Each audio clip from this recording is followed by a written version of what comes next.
Sebelum ceritanya dimulai, silahkan tulis di kolom komentar dari daerah mana saja teman-teman yang menonton cerita ini, dan jangan lupa like dan subscribe agar channel Tika Story bisa semakin berkembang dan bisa mempersembahkan cerita yang terbaik.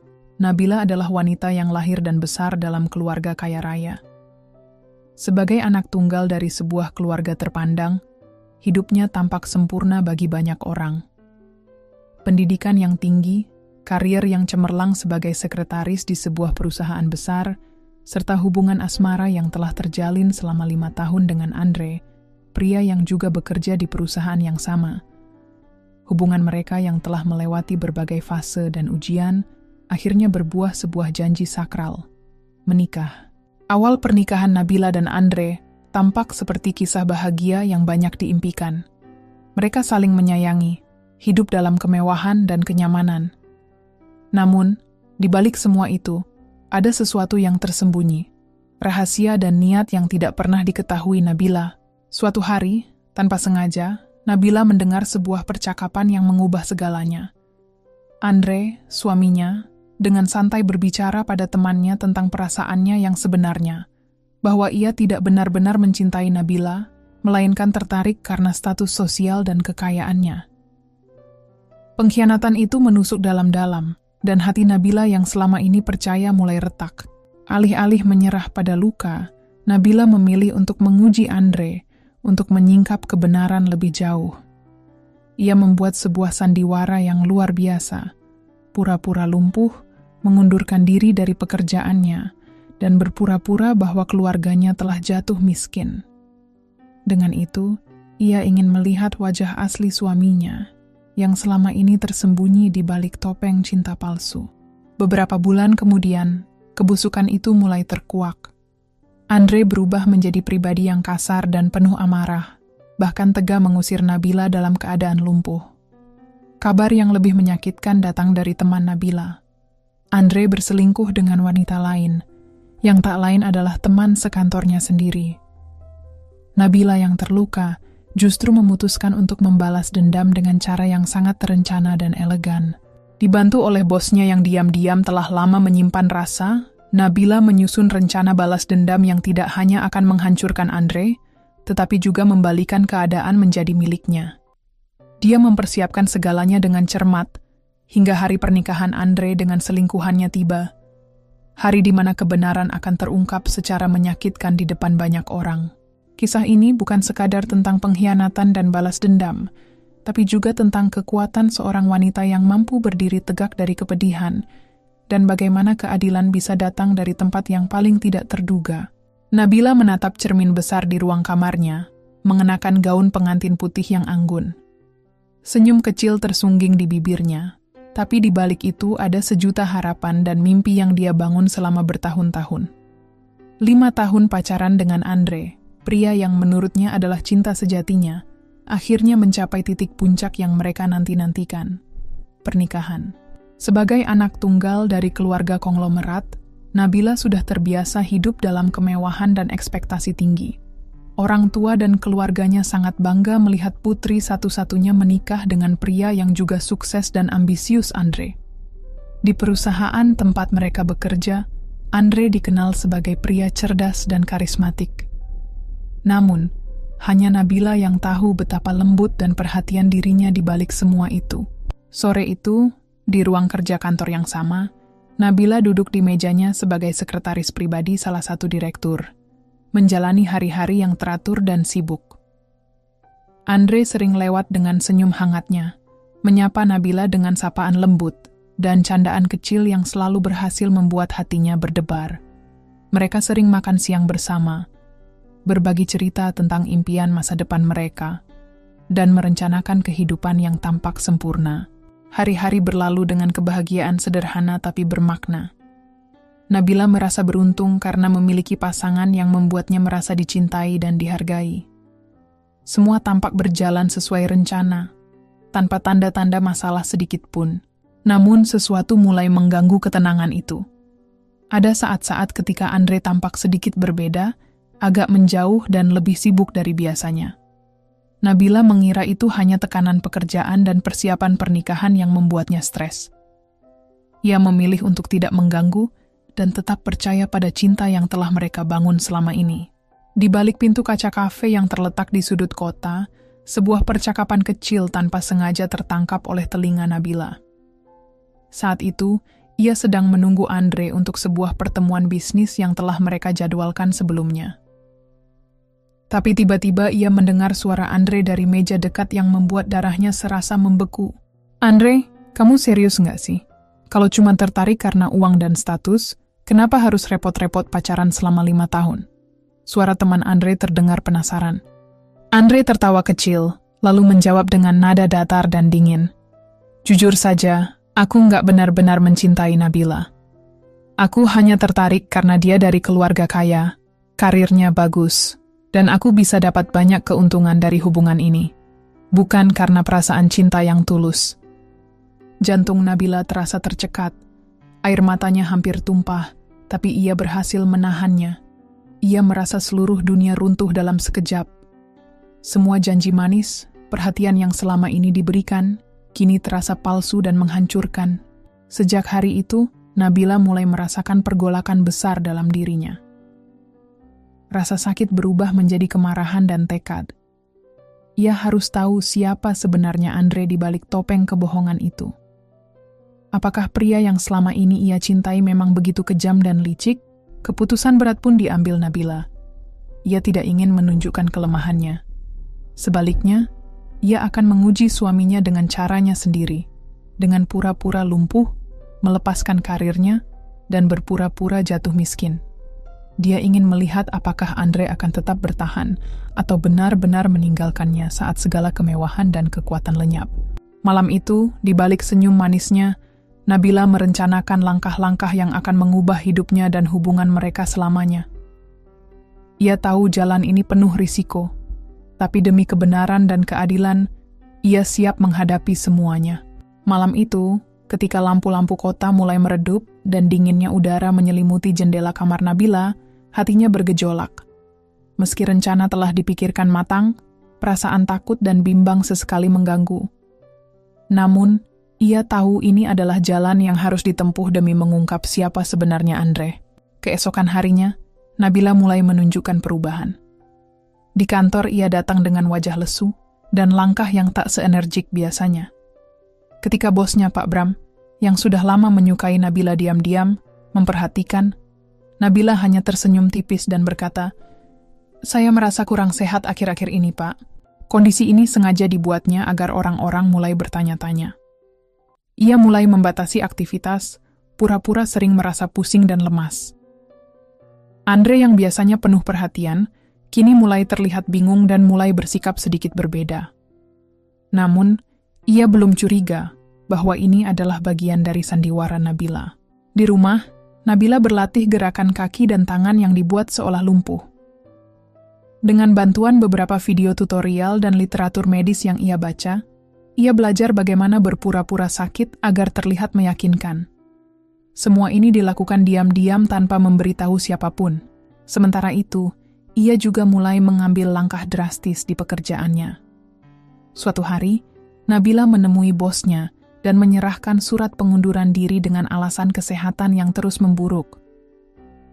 "Ini demi kebaikan perusahaan dan saya sendiri," katanya dengan suara yang terdengar berat. Pak Bram terlihat sedih, tapi ia menghormati keputusan Nabila. Berita tentang pengunduran diri Nabila tentu saja mengejutkan banyak orang di kantor, terutama Andre. Namun, dia tidak menanyakan alasan lebih jauh, mungkin karena kesibukan dan pikirannya yang mulai terbagi dengan hal lain.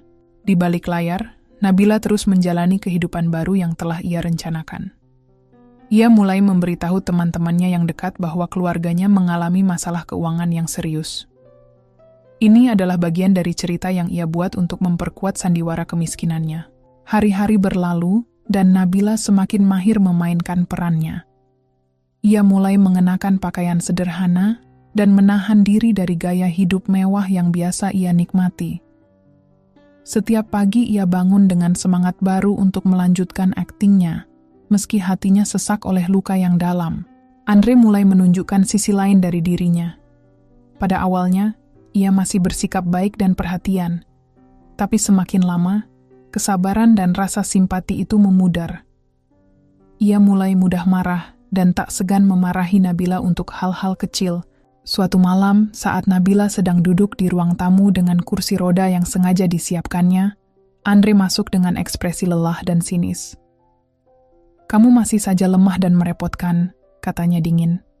"Aku capek terus-terusan ngurus kamu yang enggak berguna ini." Nabila hanya diam, mencoba menahan air matanya. Luka hatinya semakin menganga, tapi ia tahu ini hanyalah bagian dari ujian yang harus ia lalui. Lebih menyakitkan lagi, malam-malam Nabila sering mendengar suara tawa Andre yang keras dan riang di telepon, seolah ia sedang menikmati sesuatu yang jauh dari kesedihan rumah mereka. Ia tak pernah berani bertanya, tapi hatinya sudah mulai curiga bahwa ada sesuatu yang disembunyikan Andre. Bulan-bulan berlalu, dan sandiwara Nabila mulai membuahkan hasil. Ia mulai melihat dengan jelas siapa yang benar-benar peduli padanya dan siapa yang hanya memanfaatkan keberadaannya. Teman-temannya yang dulu dekat mulai menjaga jarak, terutama karena cerita kemiskinan yang Nabila sebarkan. Namun, ada 1-2 orang yang tetap setia mendukung, meski mereka tidak tahu bahwa itu semua adalah kebohongan yang penuh strategi. Andre semakin berubah menjadi sosok yang kasar dan egois. Ia sering mengeluh tentang Nabila yang melemahkan hidupnya dan membuatnya kehilangan segalanya. Bahkan, beberapa kali ia melontarkan ancaman agar Nabila segera sembuh atau pergi. Titik terendahnya terjadi ketika Andre mengusir Nabila dari rumah dalam keadaan lumpuh. Ia menganggap Nabila hanya beban yang harus segera ditinggalkan agar hidupnya bisa kembali normal. Nabila yang terluka dan terbuang itu, dengan sisa kekuatannya, mencari perlindungan ke rumah seorang teman lama. Dalam keputusasaannya, ia mendengar kabar yang lebih menyakitkan lagi. Andre ternyata menjalin hubungan dengan seorang wanita lain. Teman sekantor Nabila sendiri, rasa sakit dan pengkhianatan itu membuat api kemarahannya membara. Namun, kali ini bukan hanya sekadar menanggung derita. Nabila sudah memutuskan untuk bangkit dan membalas semua luka yang dibuat Andre. Dengan hati yang penuh tekad dan pikiran yang jernih, Nabila mulai menyusun rencana balas dendam yang akan mengguncang hidup Andre dan wanita pengkhianat itu. Ia tahu bahwa untuk melakukannya, ia harus kuat, cerdas, dan tidak boleh lengah sedikit pun. Setelah diusir dari rumah dalam keadaan yang seolah tak berdaya, Nabila merasa hidupnya benar-benar berada di titik nadir. Namun, ia tidak membiarkan rasa putus asa menguasai dirinya.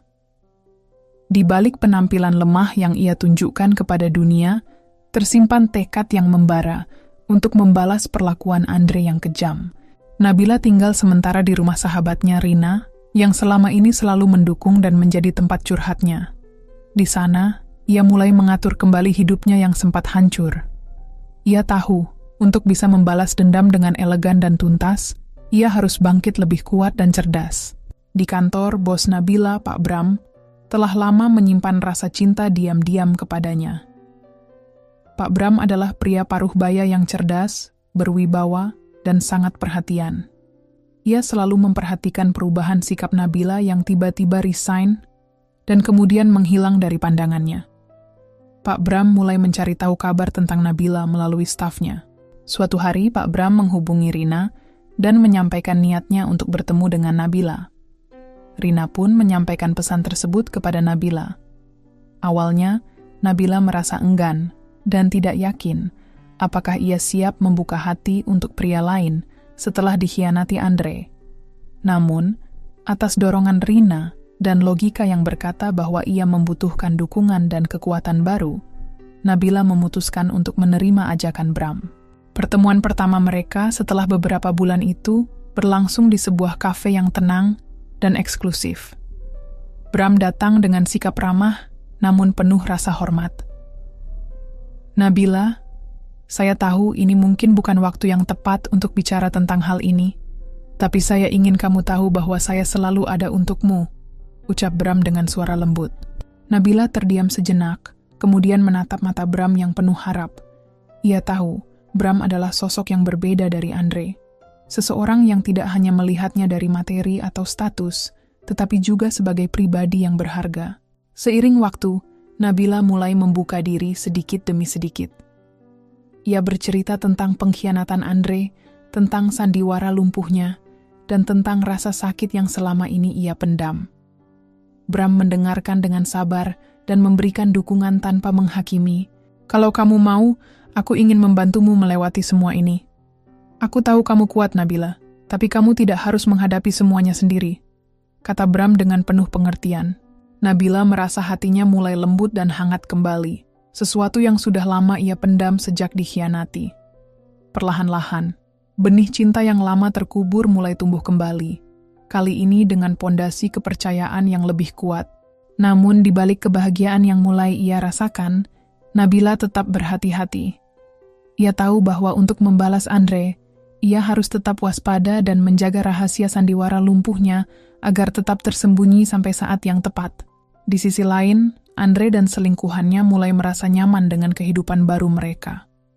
Mereka berani bermimpi untuk menikah dan membangun hidup bersama. Namun, mereka tidak menyadari bahwa di balik layar, Nabila dan Bram tengah merajut rencana yang akan mengguncang dunia mereka. Dalam beberapa bulan berikutnya, Nabila dan Bram semakin dekat. Mereka sering menghabiskan waktu bersama, baik untuk urusan kantor maupun hal pribadi. Bram menunjukkan perhatian dan kasih sayang yang tulus, tidak seperti Andre yang selama ini hanya memanfaatkan Nabila. Suatu sore, ketika mereka sedang berdiskusi di kantor, Bram mengeluarkan sebuah kotak kecil dari sakunya. "Nabila, aku tahu ini mungkin cepat, tapi aku ingin kamu tahu bahwa aku serius dengan perasaanku. Aku ingin kita melangkah ke jenjang yang lebih serius," ucap Bram sambil membuka kotak tersebut, memperlihatkan cincin yang berkilauan. Nabila terkejut dan hatinya berdebar. Ia tak menyangka bahwa setelah luka yang begitu dalam, ia masih bisa merasakan cinta yang tulus. Namun, ia juga sadar bahwa ini adalah kesempatan baginya untuk membangun masa depan yang lebih baik dan memperkuat posisi untuk balas dendam. Dengan penuh keyakinan, Nabila menerima lamaran Bram.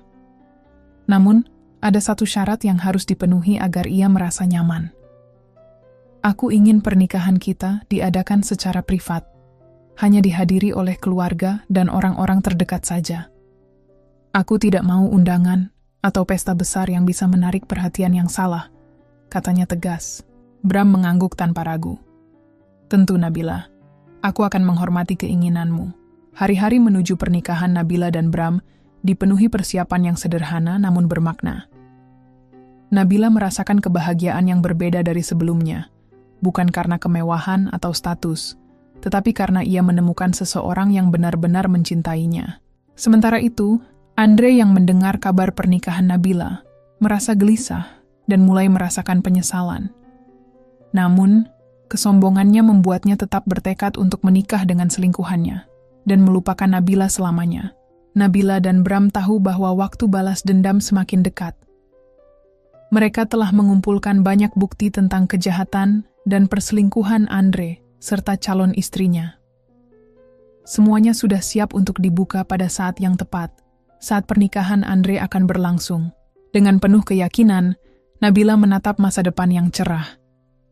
Ia tidak hanya akan membalas dendam atas pengkhianatan yang dialaminya, tetapi juga membuktikan bahwa wanita yang dulu dipandang lemah dan tak berdaya, kini menjadi sosok yang kuat dan berkuasa. Waktu berjalan dengan cepat. Nabila yang dulu tampak rapuh dan lemah, kini berubah menjadi wanita yang penuh perhitungan dan semakin kuat. Bersama Bram, suaminya yang baru, ia menjalani hari-hari dengan fokus dan tujuan yang jelas. Membongkar kebusukan Andre dan selingkuhannya, serta mengembalikan harga dirinya dengan cara yang elegan. Nabila tak pernah melewatkan satu hari pun tanpa memikirkan strategi balas dendamnya. Ia memanfaatkan kedekatannya dengan Bram, yang sebagai CEO perusahaan tempat mereka bekerja, memiliki akses penuh ke semua informasi penting. Nabila tahu betul bagaimana cara membaca situasi dan mencari celah kelemahan Andre. Di kantor, suasana berubah. Bram menjadi bos yang sangat dihormati dan disegani, namun tetap bersikap adil dan penuh perhatian kepada karyawannya, terutama kepada Nabila yang kini kembali aktif bekerja. Ia mempersilakan Nabila untuk kembali ke posisinya sebagai sekretaris, namun kali ini dengan perlakuan berbeda. lebih hormat dan penuh penghargaan. Nabila pun menjalani hari-hari dengan penuh semangat dan tenaga baru. Ia tak pernah lupa bahwa di luar sana, Andre dan selingkuhannya masih menikmati kesenangan tanpa sadar bahwa jaring mulai menjerat mereka. Andre sendiri mulai menunjukkan tanda-tanda kegelisahan. Ia yang dulu merasa berkuasa, kini mulai kehilangan pijakan. Meski berusaha menutupi perasaannya, Andre semakin sering terlihat stres dan marah tanpa alasan jelas. Suasana di kantornya juga mulai berubah. Rekan-rekan kerja mulai mencurigai ada sesuatu yang terjadi. Selingkuhan Andre, Lina, adalah sosok yang licik dan ambisius. Ia sadar bahwa kedudukannya di perusahaan sangat rapuh karena statusnya sebagai orang luar. Lina selalu berusaha menjaga hubungan baik dengan Andre, sekaligus mencari kesempatan untuk memperkuat posisinya. Namun, tanpa disadari, ia mulai menjadi sasaran pengawasan dari Nabila dan Bram. Nabila memanfaatkan jaringan dan koneksinya di perusahaan untuk mengumpulkan bukti-bukti kejanggalan Andre dan Lina. Ia menelusuri laporan keuangan, catatan proyek, hingga pesan-pesan rahasia yang mereka tukarkan. Tidak hanya itu, Nabila juga berusaha mengorek informasi dari para staf yang tahu tentang perilaku buruk Andre dan Lina, mulai dari menyalahgunakan anggaran hingga manipulasi data. Bulan demi bulan berlalu, dan hasilnya sangat memuaskan. Nabila dan Bram berhasil mengumpulkan begitu banyak bukti kuat yang tak terbantahkan. Semuanya sudah dikemas dengan rapi, lengkap dengan dokumentasi, dan saksi yang dapat dihadirkan jika diperlukan. Namun, Nabila tetap menjaga sikap. Ia tidak mau terburu-buru, dan ingin memastikan semuanya sempurna sebelum melancarkan serangan. Ia tahu, kebanggaan dan dendamnya harus disalurkan pada saat yang tepat, sehingga Andre dan Lina benar-benar merasakan kejatuhan yang memalukan. Di sisi lain, Nabila dan Bram semakin dekat secara pribadi. Bram selalu memberikan dukungan penuh dan menyemangati Nabila untuk tetap kuat. "Kamu bukan hanya wanita yang aku cintai, tapi juga partner terbaik yang pernah aku miliki," kata Pak Bram suatu malam saat mereka duduk bersama di ruang kerja. Nabila tersenyum, merasakan kehangatan yang selama ini sangat ia rindukan. Namun, hatinya tetap waspada. "Terima kasih, Bram. Aku akan melakukan ini demi kita dan demi keadilan," jawabnya mantap. Sementara itu, Andre yang merasa hidupnya mulai terancam, mencoba berbagai cara untuk menyelamatkan diri. Ia sering memanipulasi keadaan dan menyebarkan rumor buruk tentang Nabila dan Bram. Namun, semuanya tak berhasil menggoyahkan keyakinan Pak Bram yang sudah mengenal dan percaya penuh pada Nabila. Andre juga semakin sering terlihat menghubungi seseorang di malam hari. Tawa dan suara misterius itu sering terdengar oleh tetangga dan staf kantor. Nabila curiga bahwa Andre sedang membangun jaringan baru untuk melawan mereka, atau mungkin sedang merencanakan sesuatu yang licik. Di balik layar, Nabila tak gentar. Ia semakin giat bekerja bersama Bram dan tim kecilnya yang dipercaya untuk mengawal bukti-bukti tersebut. Mereka sudah menyiapkan langkah-langkah selanjutnya, mulai dari pemberitahuan kepada Dewan Direksi, menyiapkan konferensi pers, hingga mempersiapkan pengumuman resmi tentang pemecatan Andre dan Lina. Hidup Nabila kini benar-benar berubah. Dari wanita yang dulu dipandang lemah dan malang, kini ia menjadi simbol kekuatan dan kecerdasan. Ia belajar banyak hal baru, mulai dari cara mengelola konflik, menyusun strategi bisnis, hingga bernegosiasi dengan penuh kewibawaan. Suatu sore, ketika Nabila sedang pulang kantor bersama Bram, ia mendapat kabar dari Rina bahwa Andre dan Lina sudah mulai membicarakan tanggal pernikahan mereka. Kabar ini seperti bara api yang semakin membakar semangat Nabila. Ia tahu, waktu untuk melancarkan aksi sudah sangat dekat. "Kita harus bergerak cepat," ujar Nabila tegas.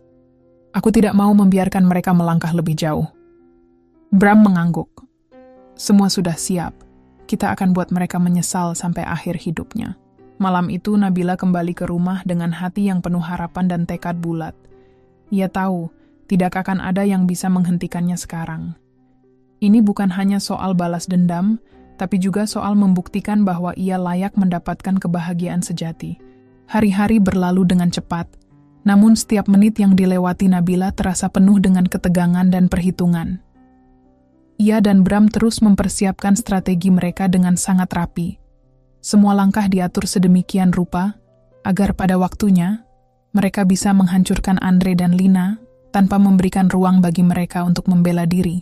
Suatu pagi, ketika Nabila sedang menikmati secangkir kopi di kafe favoritnya, teleponnya berdering. Nomor yang tidak dikenal membuatnya sedikit waspada, tapi rasa penasaran mengalahkan kekhawatirannya. "Halo, ini Rina." Suara sahabatnya terdengar ceria namun dengan nada serius. "Aku punya kabar penting buat kamu." Nabila menegakkan duduknya. "Kabar apa, Rin?" "Aku dengar dari beberapa orang di kantor. Andre dan Lina sudah resmi menentukan tanggal pernikahan mereka," kata Rina sambil menahan tawa kecil. "Mereka rencananya mau mengadakan pesta besar di hotel mewah akhir bulan depan." Nabila memejamkan matanya sejenak, merasakan kombinasi perasaan marah dan dingin menyelimuti dadanya. "Tolong cari tahu lebih banyak, Rin. Aku perlu detail lengkap tentang acaranya." Rina mengangguk. "Tentu. Aku juga sudah mulai menyelidiki siapa-siapa yang akan hadir, vendor, dan semua yang terkait." Setelah menutup telepon, Nabila duduk termenung, membayangkan pesta megah itu. Bagaimana Andre yang dulu pernah ia cintai, kini akan menikah dengan wanita lain, teman sekantornya pula. Namun, bukan rasa sedih yang memenuhi hatinya, melainkan api balas dendam yang semakin berkobar. Di sisi lain, Bram yang mengetahui kabar ini juga semakin serius mempersiapkan langkah mereka.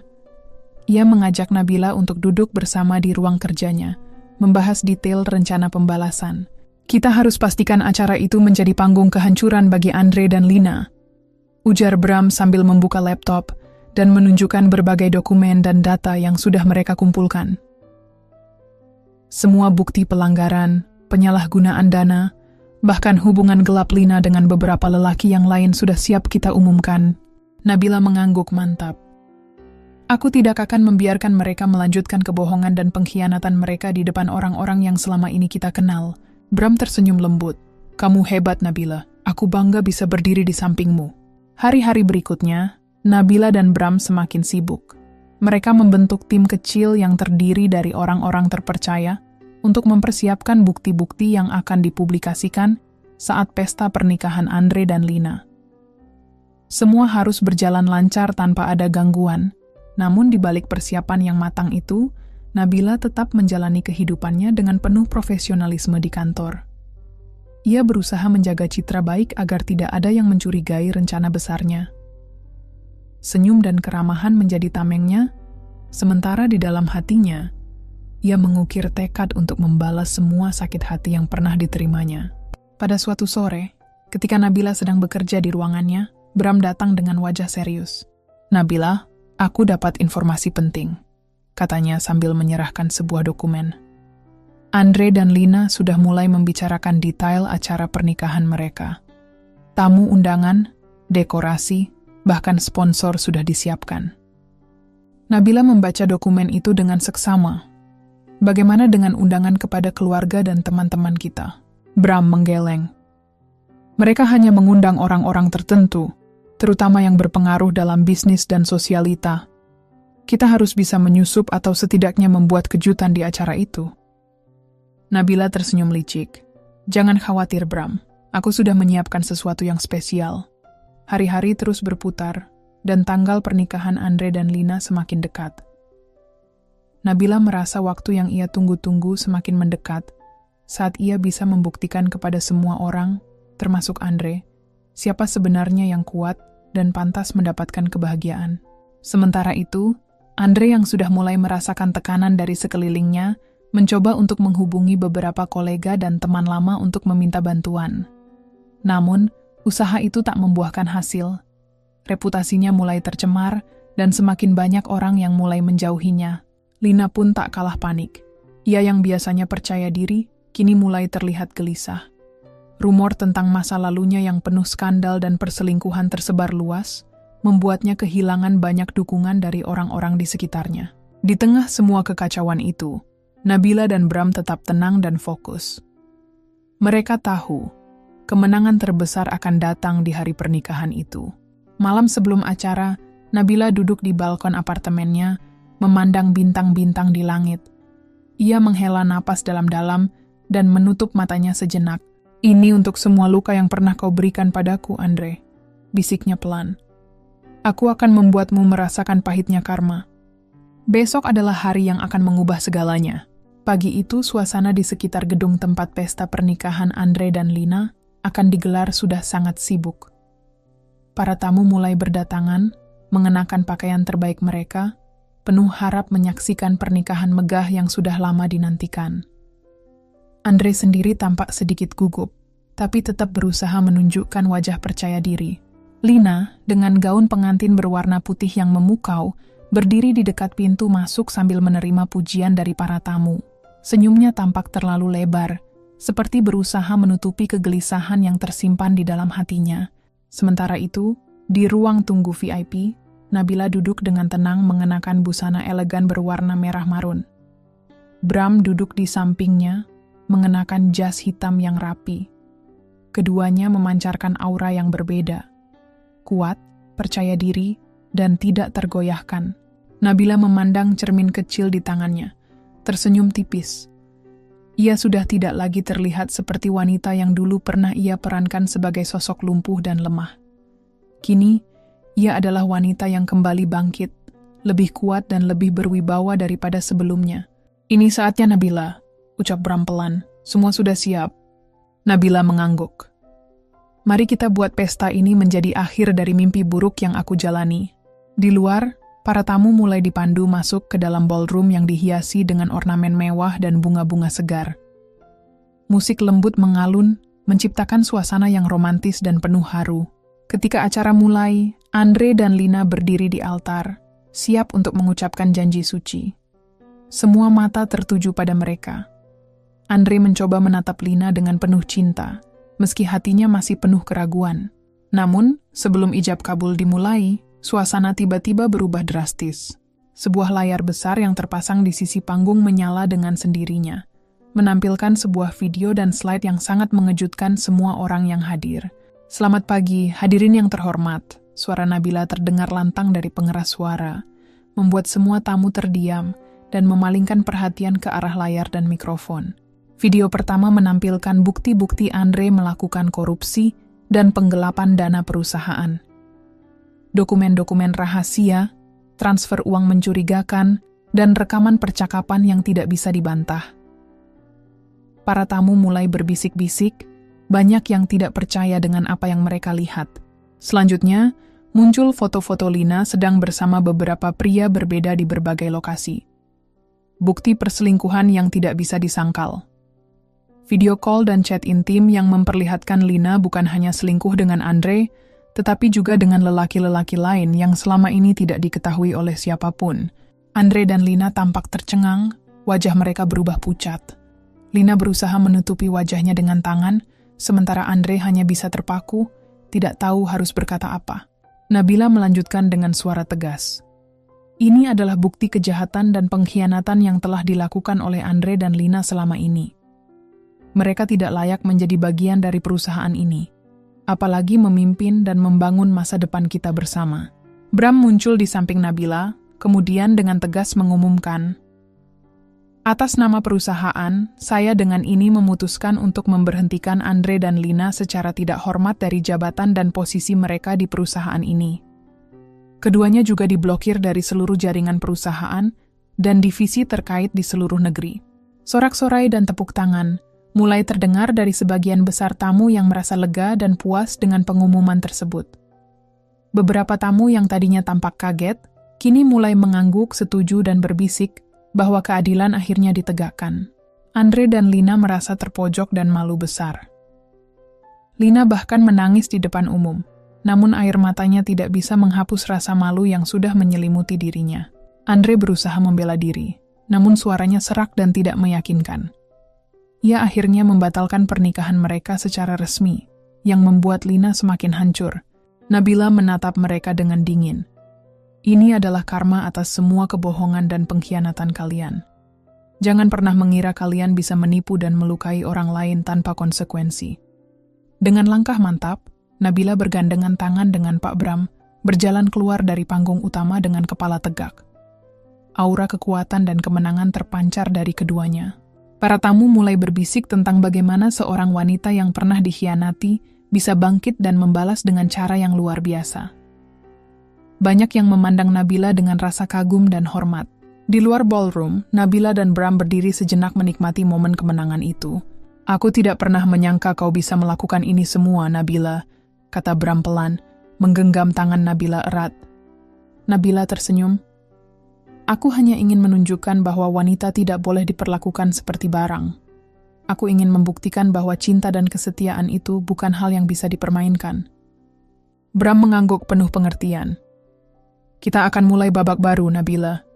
Babak yang jauh lebih cerah dan penuh harapan." Nabila menatap ke langit malam yang mulai gelap, merasa beban yang selama ini menghimpit dadanya mulai menghilang. Ia tahu perjalanan ini belum berakhir, tapi untuk pertama kalinya, ia merasa benar-benar bebas dan kuat. "Terima kasih atas segalanya, Bram. Bersama-sama, kita akan melangkah maju," ujar Nabila penuh keyakinan. Mereka berdua masuk kembali ke dalam gedung, siap melanjutkan hidup baru yang lebih bahagia dan bermakna. Setelah hari pernikahan Andre dan Lina yang penuh kehancuran itu, Nabila merasa ada kekosongan, sekaligus kebebasan yang belum pernah ia rasakan sebelumnya. Dunia yang dulu tampak begitu rumit dan penuh tipu daya, kini mulai membuka jalan baru baginya. Keesokan harinya, Nabila kembali ke kantor dengan rasa percaya diri yang baru. Ia berjalan melewati lorong-lorong gedung perusahaan besar itu, tatapannya tajam dan penuh keyakinan. Semua orang yang melihatnya bisa merasakan aura perubahan yang luar biasa. Bram, suaminya yang kini juga menjadi bos sekaligus partner hidupnya, sudah menunggu di ruang kerjanya. "Nabila, kau hebat. Cara kau mengatur semuanya benar-benar luar biasa," puji Bram sambil menyerahkan segelas kopi. Nabila tersenyum. "Ini baru permulaan, Bram. Aku ingin perusahaan ini semakin besar dan menjadi tempat yang adil untuk semua orang, tanpa ada yang disalahgunakan atau dikhianati." Bram mengangguk. "Kita akan buat itu terjadi, tapi jangan lupa, ada banyak hal yang harus kita perbaiki mulai dari dalam." Hari-hari berikutnya diisi dengan berbagai rapat dan diskusi serius. Nabila ikut serta aktif dalam setiap keputusan, menggunakan pengalamannya selama ini sebagai pelajaran berharga. Sementara itu, berita tentang pengusiran Andre dan Lina dari perusahaan menyebar luas. Banyak karyawan yang merasa lega, namun ada juga yang masih penasaran dengan detail kisah tersebut. Nabila memilih untuk tetap fokus pada pekerjaannya, tidak terlalu memikirkan gosip-gosip yang beredar. Namun, satu hal yang tetap menghantui pikirannya adalah masa lalunya bersama Andre. Ia tahu betul bahwa luka yang pernah ia alami itu tidak mudah untuk dilupakan begitu saja. Pada suatu sore, Nabila duduk di taman kecil dekat gedung kantor, memandangi langit jingga yang mulai redup. Bram datang menghampiri dan duduk di sampingnya. "Kau terlihat lelah," ucapnya lembut. Nabila menghela napas. "Memang lelah, Bram. Tapi aku tidak mau menyerah. Aku ingin membuktikan bahwa aku bisa lebih baik dari sebelumnya." Bram menggenggam tangan Nabila. "Aku percaya padamu, dan aku akan selalu ada di sampingmu." Malamnya, Nabila menerima sebuah undangan dari sebuah perusahaan besar lain yang ingin menjalin kerja sama strategis. Ini adalah kesempatan emas untuk memperluas jaringan bisnisnya. "Kita harus manfaatkan peluang ini," kata Nabila penuh semangat ketika menceritakan kabar itu kepada Bram. Mereka pun mulai merancang rencana bisnis yang matang, memastikan langkah berikutnya akan membawa kesuksesan lebih besar. Di sisi lain, kabar tentang kehidupan Andre setelah dipecat semakin menyedihkan. Ia mengalami tekanan berat, kehilangan pekerjaan, dan reputasinya hancur. Beberapa kali Nabila mendengar desas-desus bahwa Andre mencoba menghubunginya untuk meminta maaf, tapi ia memilih untuk tidak menanggapi. Nabila tahu, pengampunan bukanlah hal mudah diberikan setelah pengkhianatan sebesar itu. Suatu hari, saat Nabila sedang bekerja, salah satu teman lama dari masa lalu datang mengunjunginya. Namanya Sarah, seorang sahabat yang dulu sering memberinya dukungan saat masa-masa sulit. "Kau tampak berbeda, Nabila. Lebih kuat dan lebih percaya diri," kata Sarah sambil tersenyum. Nabila membalas, "Aku belajar banyak hal, Sarah. Terutama tentang bagaimana cara bangkit setelah jatuh." Mereka berbincang panjang tentang masa depan, mimpi, dan harapan. Sarah pun menawarkan bantuan untuk memperluas jaringan sosial Nabila di dunia bisnis. Dengan teman seperti aku, kau pasti bisa mencapai lebih banyak lagi, gurau Sarah. Nabila tertawa kecil. Terima kasih, Sarah. Aku butuh teman seperti kau. Hari-hari berlalu dengan cepat. Nabila dan Bram semakin solid, bekerja bersama membangun kerajaan bisnis yang semakin kokoh. Mereka menghadiri berbagai acara, memperkenalkan diri ke kalangan elit, dan meraih berbagai kontrak besar. Namun Nabila selalu menjaga sikap rendah hati dan tidak lupa dari mana ia berasal. Suatu malam saat sedang berjalan pulang, Nabila melihat seorang wanita duduk di bangku taman dengan wajah sedih. Ia merasa ada sesuatu yang familiar. "Apakah kau baik-baik saja?" tanya Nabila lembut. Wanita itu menatapnya dengan mata berkaca-kaca. Aku hanya butuh seseorang untuk mendengarkan." Nabila mengangguk, duduk di sampingnya. Mereka pun mulai berbicara tentang masalah dan beban hidup masing-masing. Nabila merasa setiap orang punya perjuangan sendiri. Dan terkadang, dengan membantu orang lain, ia juga bisa menyembuhkan dirinya sendiri. Hari-hari berikutnya, Nabila makin aktif dalam berbagai kegiatan sosial, membantu mereka yang kurang beruntung. Ini memberinya kepuasan tersendiri, membuat hidupnya terasa lebih bermakna. Meskipun kenangan pahit bersama Andre masih tersimpan, Nabila tahu bahwa ia telah membuat keputusan tepat dengan bangkit dan melangkah maju. Ini adalah hidupku sekarang, pikir Nabila, dan aku akan menjalani setiap detiknya dengan penuh semangat. Beberapa bulan telah berlalu sejak Nabila menutup pintu masa lalu dan menata hidup barunya bersama Bram. Perusahaan mereka tumbuh pesat, dikenal sebagai salah satu entitas paling berpengaruh dalam industri fashion dan kecantikan. Nabila yang dulu diremehkan, kini berdiri anggun di atas panggung-panggung prestisius, dipuji karena ketegasan, kelembutan hati, dan visi bisnisnya yang tajam. Namun sebagaimana kehidupan, luka lama tak selalu sembuh dengan waktu. Kadang, ia hanya tertidur, menunggu momen untuk kembali menganga. Pagi itu, sekretaris Nabila masuk ke ruang kerjanya dengan wajah tegang. Di tangannya ada sebuah dokumen dan surat undangan. Ada seseorang yang mengajukan gugatan hukum terhadap perusahaan, Bu Nabila, ucapnya hati-hati. Nabila mengernyit. Siapa?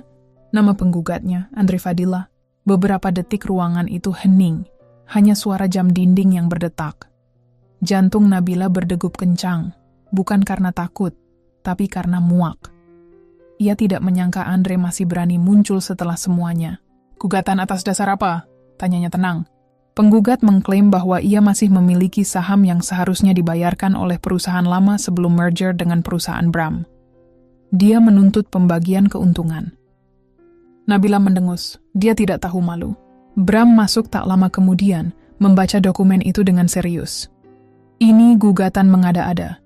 Perusahaan lama yang ia maksud sudah resmi dibubarkan. Semua kewajiban diselesaikan, tidak ada celah hukum.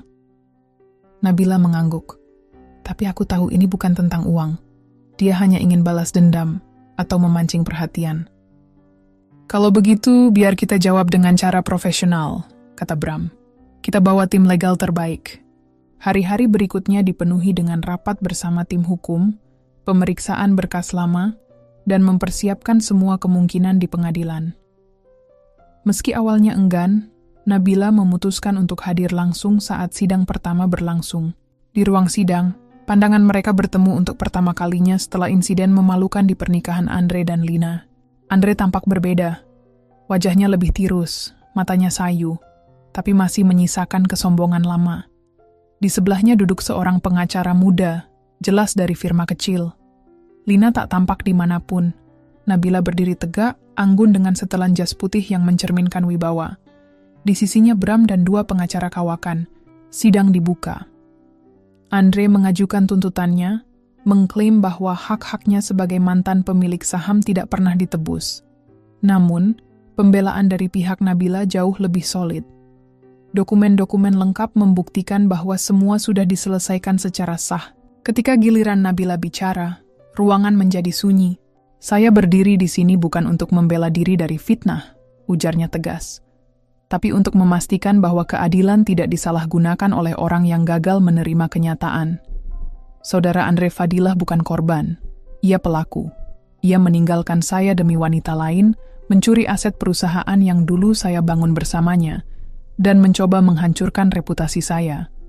Hari ini, dia ingin tampil seolah-olah dizalimi. Andre menunduk, namun tetap tak mengatakan sepatah kata.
Pun, sidang hari itu ditutup sementara dengan pernyataan bahwa bukti dari pihak tergugat sangat kuat.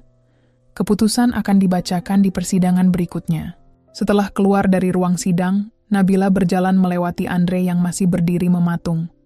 Ia berhenti sejenak menatap pria yang dulu pernah ia cintai sepenuh jiwa.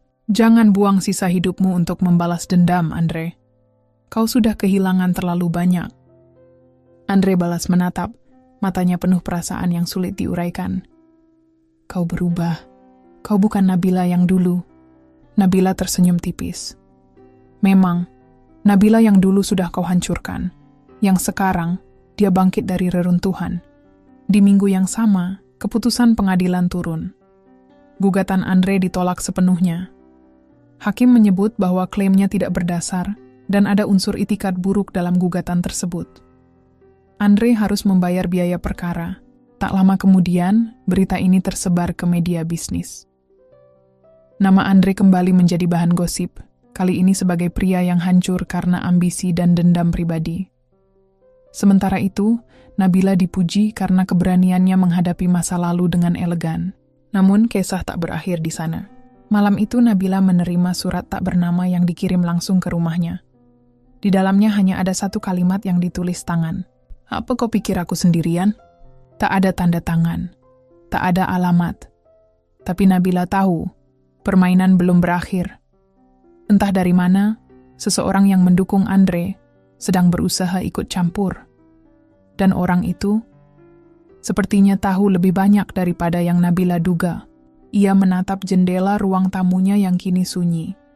Hatinya tak goyah, tapi waspada. Dunia bisnis bukan hanya soal angka dan pasar, tapi juga tentang siapa yang bersedia menikam dari belakang. Bram mendekat, memeluk bahunya. Kau tidak sendirian, Nabila. Apapun yang datang, kita hadapi bersama. Nabila mengangguk.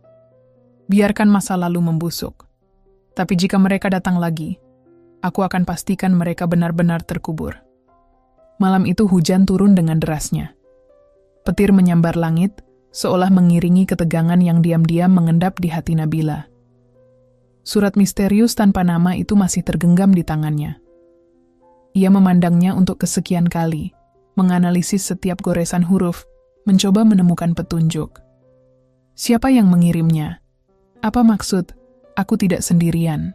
Bram menyarankan untuk menyelidikinya secara hukum, tetapi Nabila menolak untuk saat ini.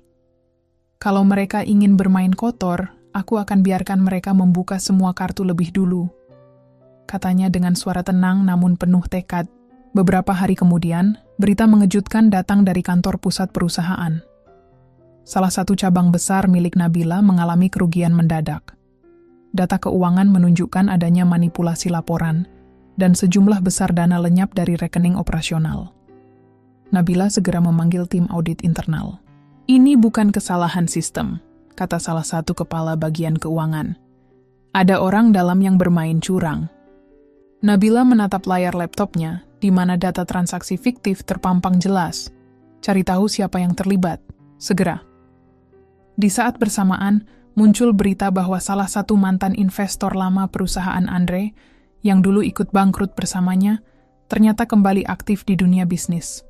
Namanya Raditya Wirawan, pria tua kaya raya yang dikenal bengis dan dendam jika merasa dipermalukan. Ia juga dikenal sebagai sponsor utama Andre di masa lalu.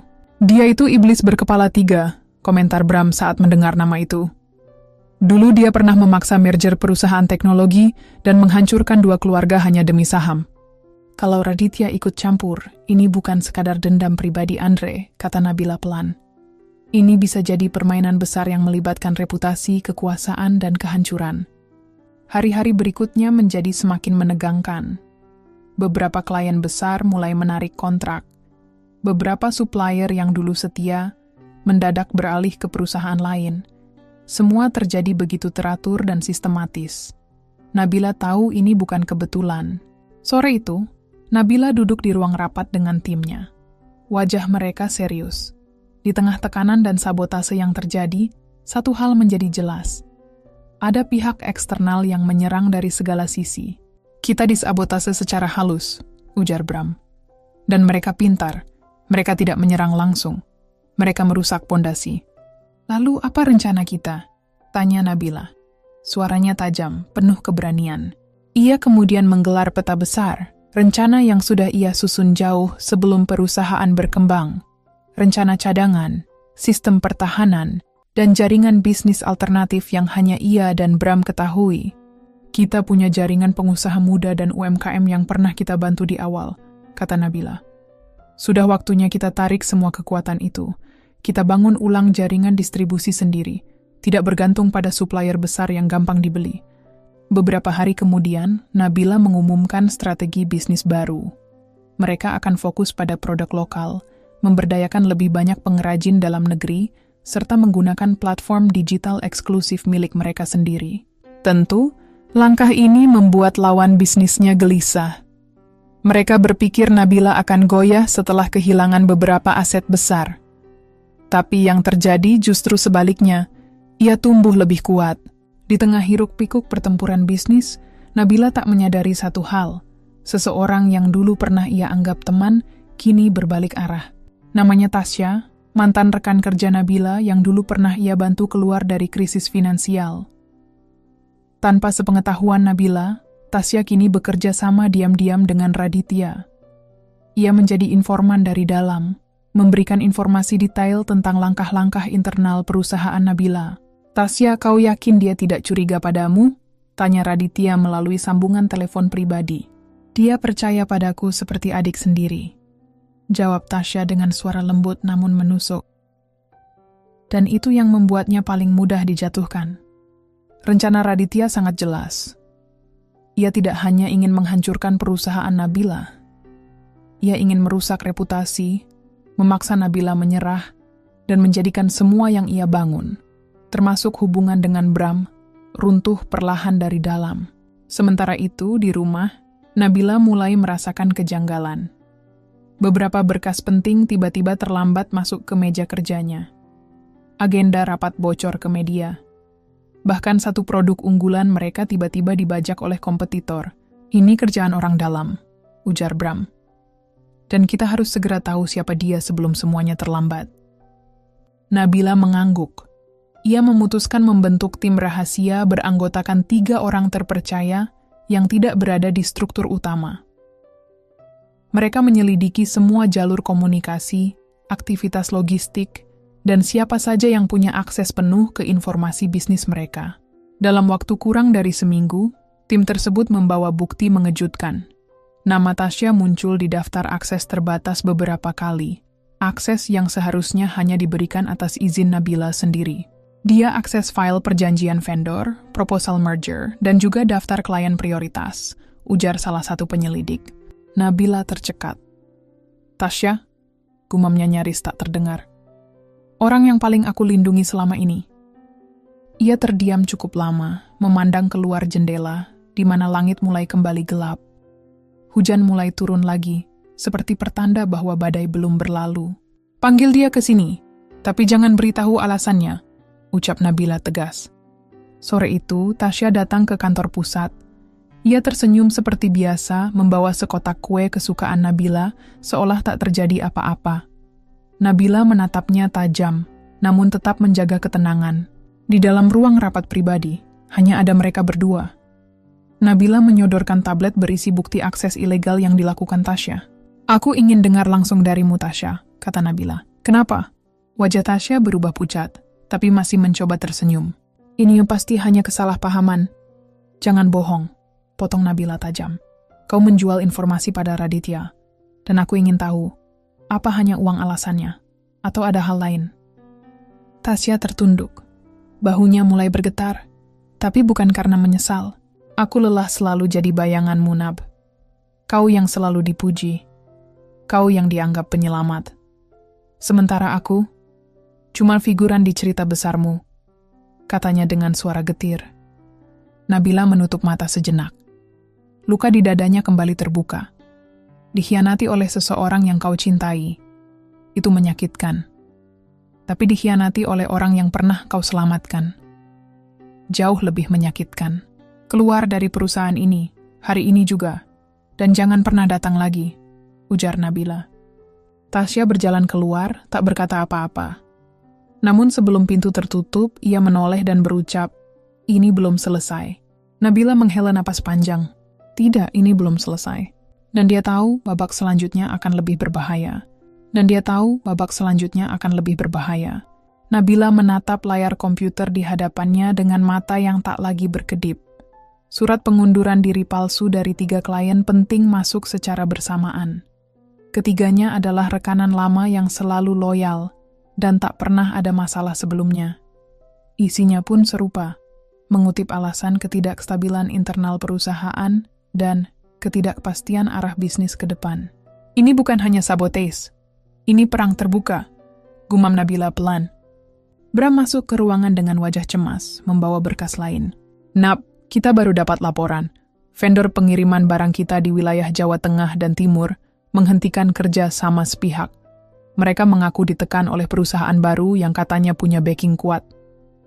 Perusahaan siapa? Potong Nabila tajam. Bram menghela napas. Perusahaan bernama Veritas Grupi. Baru terbentuk 3 bulan lalu, tapi sudah mengakuisisi 5 vendor logistik nasional. Di baliknya, ada Raditya. Nabila mengepalkan tangan. Nama itu kembali menghantui. Raditya tidak hanya menyerang satu sisi, tapi memutuskan untuk menguasai seluruh jalur pergerakan bisnisnya. Dia ingin kita lumpuh dari dalam dan dari luar sekaligus, kata Bram. Nabila mengangguk pelan. Dan Tasya membuka celah itu. Hari-hari berikutnya berjalan seperti medan perang. Beberapa gudang cabang dibakar secara misterius. Kampanye hitam tentang keamanan data pelanggan mereka tersebar luas di media sosial. Bahkan, ada aksi demonstrasi yang ditunggangi oleh pihak luar, seolah-olah perusahaan Nabila melanggar hak karyawan, padahal faktanya sangat berbeda. Namun di tengah segala kekacauan itu Nabila tidak goyah. Dia tahu, cara satu-satunya untuk melawan adalah dengan menyerang balik saya, bukan hanya bertahan. Mulai aktifkan jaringan UMKM binaan kita. Arahkan produksi mereka ke lini distribusi mandiri kita. Buat aplikasi marketplace eksklusif yang hanya menjual produk kita dan mitra binaan. Kita tidak perlu vendor besar atau logistik pihak ketiga. Kita bangun sendiri, kata Nabila di depan tim intinya. Dan mulai dari hari ini, kita rebranding, tambahnya. Nama perusahaan akan kita ubah. Logo baru, semangat baru. Kita bukan hanya bisnis, kita adalah gerakan. Rebranding besar-besaran dimulai. Nama perusahaan yang sebelumnya bernuansa formal, kini diganti menjadi Nadsya. Rasa. Sebuah nama yang mengandung filosofi dalam. menyentuh hati dan memberi makna dalam setiap layanan. Slogan barunya, dari hati, untuk negeri. Respons publik perlahan berubah. Di balik hujatan dan kampanye hitam, muncul simpati dari pelanggan-pelanggan setia yang merasakan keaslian semangat Nabila. Mereka mulai berbagi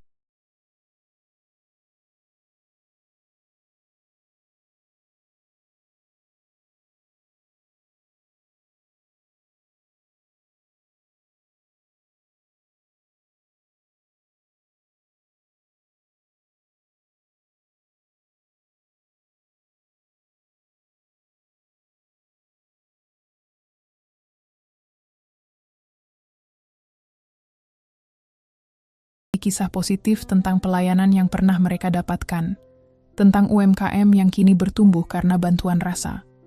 Bahkan sejumlah selebritas yang dulu diam, kini ikut menyuarakan dukungan. Namun di balik semangat yang bangkit itu, Nabila tahu permainan Raditya belum usai. Benar saja, suatu malam Bram menemukan sesuatu yang membuat darahnya membeku. "Ini tidak masuk akal," katanya sambil menunjukkan sebuah video pada Nabila. Video itu menunjukkan rekaman yang disunting sedemikian rupa, seolah-olah Nabila memberikan uang suap kepada pejabat daerah. Editingnya halus, tapi tidak sempurna. Mata yang jeli bisa melihat anomali di bayangan tangan dan sudut pencahayaan. "Mereka berencana menyebarkan ini," kata Bram. "Kalau ini tayang di media, nama baikku hancur," potong Nabila. Matanya tajam. Namun kali ini ia tak langsung panik. Ia tahu apa yang harus dilakukan. "Beri aku waktu 2 hari. Kita siapkan serangan balasan." Selama 2 hari penuh, Nabila menghilang dari publik. Ia bekerja diam-diam dengan tim sibernya, menggali informasi tentang Veritas Group, Raditya, dan bahkan jaringan digital Tasya yang tersisa. Dan ketika semua data terkumpul, ia menghubungi seorang jurnalis independen yang dikenal jujur dan tak bisa dibeli. "Sebarkan ini," katanya sambil menyerahkan sebuah flash disk. Data lengkap tentang manipulasi saham fiktif yang dilakukan oleh Veritas Group, termasuk skema pencucian uang yang mereka lakukan dengan membeli aset properti atas nama perusahaan boneka. Bukti video penyuntingan palsu itu juga ada.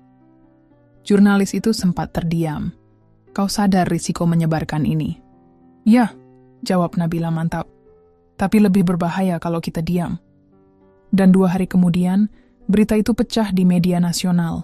Skandal besar yang menyeret nama Raditya Wirawan dan perusahaan barunya tersebar luas. Tak hanya bukti manipulasi keuangan, tapi juga pengakuan dari salah satu mantan direksi Veritas Group yang berhasil diajak kerja sama oleh Nabila. Ia membocorkan bahwa ada niat menjatuhkan perusahaan Nabila demi monopoli sektor logistik dan retail nasional. Publik geger. Investor mulai menarik dana mereka dari Veritas Group. Pemerintah turun tangan menyelidiki. Media sosial berbalik arah. Nama Nabila kembali dielu-elukan sebagai simbol perlawanan perempuan tangguh melawan ketidakadilan korporat. Namun yang paling mengejutkan bukan itu. Di tengah badai itu, Nabila mendapat pesan dari seseorang yang tidak ia sangka akan kembali. Pesan itu singkat. "Nab, aku ingin bicara. Bukan sebagai musuh, tapi sebagai seseorang yang dulu pernah mencintaimu dengan tulus." "Andre." Nabila menatap layar ponselnya. Hatinya terasa aneh. Di antara rasa lega atas keberhasilannya, muncul bayangan masa lalu yang selama ini ia kunci rapat. Ia memejamkan mata. Babak yang lebih berbahaya mungkin bukan pertempuran bisnis, tapi pertempuran di dalam hati. Nabila berdiri lama di depan jendela kantornya. Di luar, langit Jakarta mulai beranjak gelap, lampu-lampu jalan menyala satu persatu, membentuk garis cahaya yang melintasi kota. Namun, pikirannya tak berada di sini. Ia terus menatap layar ponsel di tangannya, membaca ulang pesan yang hanya terdiri dari 2 kalimat, tetapi cukup untuk mengguncangkan pertahanannya. "Nab, aku ingin bicara. Bukan sebagai musuh, tapi sebagai seseorang yang dulu pernah mencintaimu dengan tulus." Andre. Nama itu seperti luka lama yang tak pernah benar-benar sembuh. Andre, pria yang dulu dia pikir akan menjadi rumah baginya. Pria yang dulu membuatnya merasa aman, hingga kemudian menghilang, meninggalkannya tanpa penjelasan saat badai hidupnya datang bertubi-tubi. "Apa maksudmu muncul sekarang, Andre?" bisiknya, nyaris tanpa suara. Bram masuk ke ruangan, membawakan laporan terbaru soal pemulihan citra perusahaan. Namun ia langsung menangkap ekspresi Nabila yang berbeda, tidak seperti biasanya. Ia melihat ponsel di tangan Nabila dan wajahnya mengeras. "Dia kembali?" tanyanya tajam. Nabila hanya mengangguk pelan. "Dia kirim pesan, katanya ingin bicara. Bukan sebagai musuh." "Dan kamu percaya?" "Bukan soal percaya atau tidak, Bram. Tapi aku juga butuh tahu. Kenapa dia pergi dulu? Kenapa dia mengkhianati aku di saat aku terpuruk? Mungkin aku butuh penjelasan itu. Bukan demi dia, tapi demi diriku sendiri." Bram tidak menjawab. Ia tahu, luka dari masa lalu tidak bisa disembuhkan oleh logika. Kadang seseorang hanya butuh mendengar, memahami, lalu menutup lembaran itu sendiri. Pertemuan itu terjadi 3 hari kemudian. Nabila memilih tempat yang sepi, sebuah kedai kopi kecil di kawasan Cipete. Tempat dulu mereka sering berbagi waktu di sela-sela kesibukan masing-masing. Tempat itu tidak berubah. Masih ada lukisan bunga matahari besar di dinding, dan aroma biji kopi yang menguar dari dapur kecil di belakang. Ia datang lebih dulu. Duduk di meja pojok, menatap pintu masuk dengan napas yang tak beraturan. 15 menit kemudian Andre muncul. Ia tidak berubah banyak. Masih dengan wajah teduh dan sorot mata yang menenangkan. Tapi kini ada gurat lelah di sudut matanya dan kerutan di dahi yang tak pernah ada sebelumnya. "Nab," sapa Andre pelan. Suaranya seperti gema dari masa lalu. Nabila menatapnya tajam, tapi tanpa kemarahan. "Langsung saja, Dre. Aku tidak punya waktu banyak. Kenapa kamu pergi dulu?" Tanpa sepatah kata, Andre menarik napas dalam. Ia duduk di hadapannya, lalu meletakkan kedua tangannya di atas meja, bergetar ringan. "Waktu itu, aku tidak tahu harus bersikap seperti apa. Aku lemah, Nab. Ayahku sakit keras. Bisnis keluarga hancur. Dan saat aku tahu kamu sedang dalam masa terberat, dipecat, dihancurkan dari dalam, aku merasa tidak pantas ada di sampingmu." "Jadi kamu lari?" Andre menunduk. "Ya, aku pikir kalau aku menghilang, kamu bisa lebih kuat tanpa beban. Tapi ternyata aku salah besar. Seharusnya aku bertahan.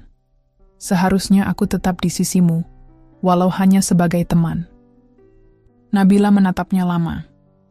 Hatinya bergejolak. Kata-kata Andre terasa tulus, tetapi luka yang pernah ditinggalkan juga tak bisa dihapus begitu saja. "Kamu tahu bukan perginya yang paling menyakitkan?" ujar Nabila pelan. "Tapi kenyataan bahwa kamu tidak percaya padaku, tidak percaya bahwa aku butuh seseorang yang bertahan.